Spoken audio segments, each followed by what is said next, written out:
Thank you, candidates.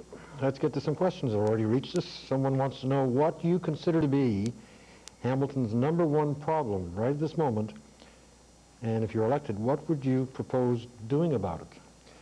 Alan Skedden. Well, for one, I think we should get the Red Hill Creek Expressway. If we don't move on things that we plan, there will be nothing there. We have to go into the 21st century with something, and the Red Hill Creek is necessary. Okay. Bob Mayoral.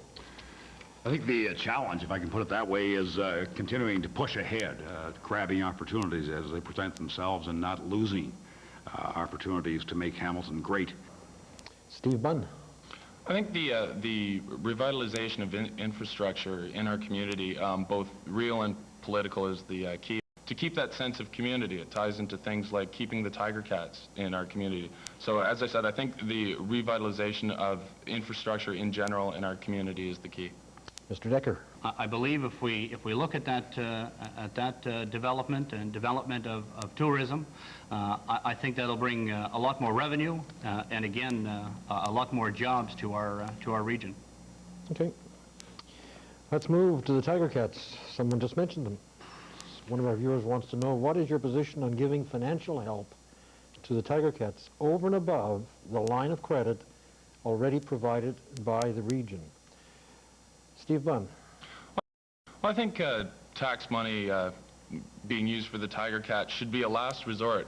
But I think spending that money is better than losing the team. We think of that line of credit all the time, and it does get a bad rap, and maybe rightly so in some cases, for being a waste of money. I think it'd be a greater waste of money if the tiger cats leave. That would be all that money down the tube instead of it being there. This is a business that's been in our community for 125 years, contributing. It's been giving to us for that time. So I think it's time that we gave back to it from the city. The city already helps out quite a bit, but if they need something else and we can do it, then sure, I would be for it. I'm not for the wholesale throwing of cash at the team if it can be avoided, but if it came down between that and losing the team, yes, I do support that. Paul Decker. On the voices that's made me make my decision, and I think that's what's important, is to reflect the voters. And the people that I've spoke with have stated strongly that, #1, they weren't in favor of their tax money going towards the tiger cats to begin with, although they do support the tiger cats, be it buying tickets or otherwise. I think us as a region have done a pretty good job. I guess there's always room for improvement, but a pretty good job.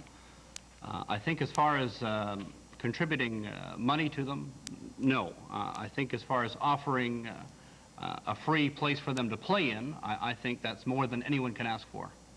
Progressive ownership groups.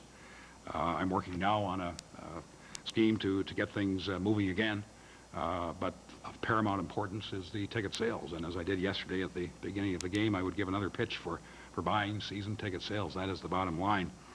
Those have dwindled and gone down, and that is why the current problems exist. But that, with corporate support, must be present. There is no other city in the CFL of which I'm aware that has done as much for their team as we have. Everything that has been done, I want to see continued. But in direct answer to the question, I would not vote for more civic or regional money beyond what has been granted and what is now in the budget.